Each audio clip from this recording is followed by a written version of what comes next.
Well, not a video I planned on making, but bring the RX-7 home late last night, and this is what happens when our roads have jumps like Minami and potholes like a foot deep. So here it is. We have tie down snapped clean in half, and we've got this cover here. First time I've ever been worried or cared about getting stone chips. With this being a candy paint, I wanted to be a bit more careful. And yeah, it's wrecked already. So basically that rear tie down broke, car went flying forward, hit the winch. I travel very often and always towing cars. This is the first time ever I've had a tie down break. Not to mention, this is a very light car and it's overall a very light load. So all I can put it down to is there were multiple huge bumps in the road that I went flying over, and basically there's been that much force that it snapped it, which takes a lot to snap one of those. But anyway, I'll go over it some more once I unload it. Got the engine in and everything, so I wouldn't say this is a mistake, more of like a freak accident, because most people tie their cars down like this. But one thing I've learned, and something you guys should learn from this too, is from now on I'm probably gonna use a tie down for each wheel. Do it like how they do in Australia. So legally in Australia they have to have one on each wheel, and what they do is they go around and loop it around the tire, and that's something I only learnt when we saw Benny do it when we were there. I've towed cars hundreds of times and I never thought this would have happened. And what's the chances of it happening on a car that's got a fresh paint job, less than a week old, and it's a candy paint? I seem to be having a constant run of bad luck. Coming to you from our new but old shed. Now before I bring the RX-7 in here, I'm going to put the Chaser on the ground and move it just to clear up some room, but I think these renovations are finally finished, although I don't really know because we don't get told anything. This has dragged on for like 4 months. I haven't been able to do like anything really, and it's just kind of majorly affected me. I'll chuck a few clips in of some of the process. Bit of an update on our workshop situation. Looks like still a long way to go. Got these huge steel beams here, all for this firewall here. Seems very extreme. I don't understand. Yeah, by the looks of it, they've probably got another good 2 months to go. Not ideal.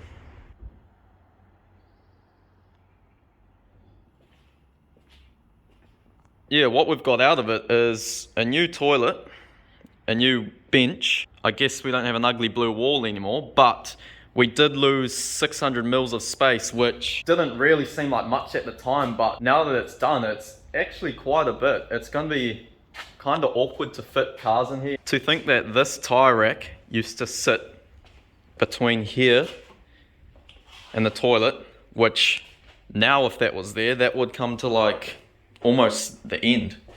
So yeah, we've got a flash toilet. That thing's going to get dusted and carry some big loads to the port.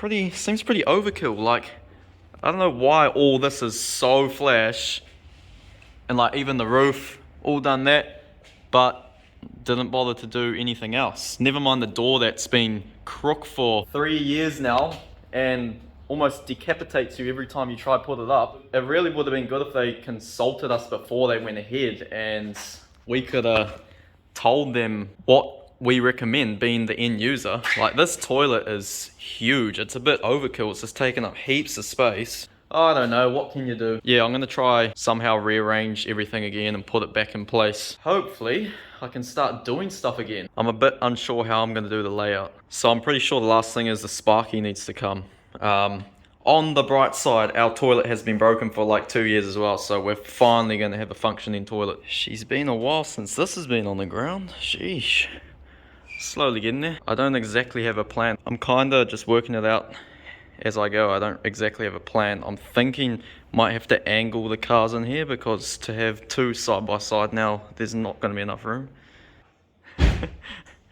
Alright, it's now the next day. It actually took me a while to move everything around in the shed, and I ended up cleaning both cars because they were filthy as. Now, this is the setup I've come up with for now anyway. It's actually not that much room, but at least I've got this in here. Didn't record anything in the weekend because we had next to no time and basically just wanted the running gear in and wanted to get it running. That's all our focus was. So it is in there, it does run. Putting it in was the easy part. It was hooking everything up and getting it running took so long because like the wiring in this is just an absolute mess. We actually pulled it apart because there was so much stuff going on. So many old plugs that aren't even being used. I'm gonna have to fix all that. The next thing is, I've only just put this on, but obviously it's not staying like that. The intercooler situation, like there's the old one, which was a front mount. I really want to do a V-mount and mount it on top here or something.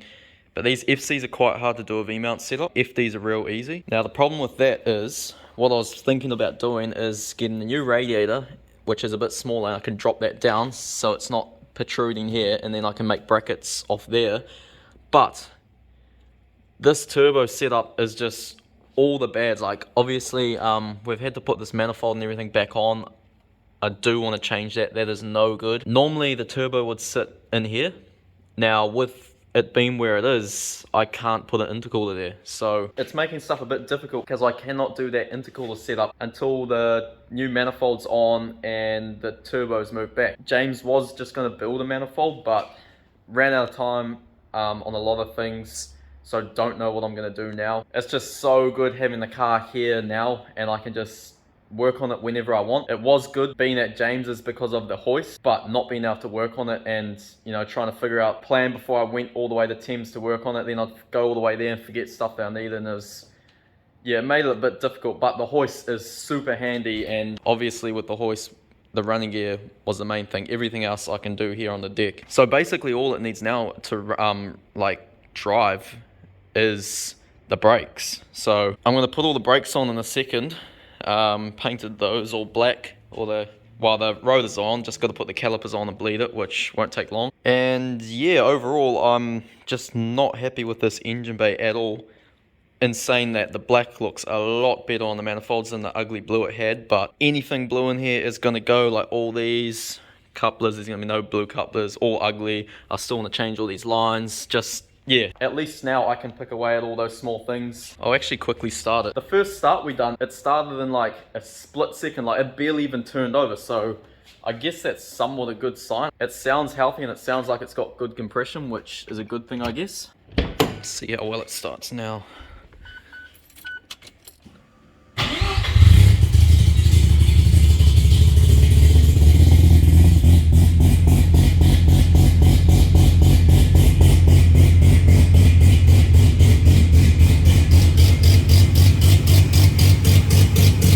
Not bad.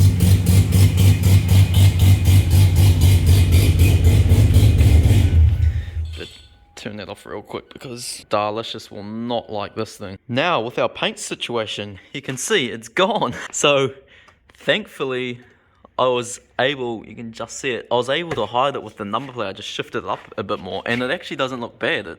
Like the number plate's in line with that line, so that makes me a bit happier. Now the thing is with this color, any other color, it wouldn't really be a problem. You could just sand it back and respray it. Spraying this color, the candy, to get the same color and match it is like near impossible. Well, you basically have to try blend it out into the current color and hope that the eye doesn't catch it, basically. So I told James, he wasn't too phased. It sucks, but it's whatever, shit happens. But at least for now, it's not obvious. So when we get a chance, we'll repair it. That's going to be fun. When I say we, I mean James. Yeah, like if that happened to this car or any other car that I've towed on trailer, I wouldn't really care. But the fact that it had to happen to this thing was just the shittest luck ever. Another thing, we didn't manage to get side skirts. Got some lined up, but haven't managed to get them yet. And I think it needs them.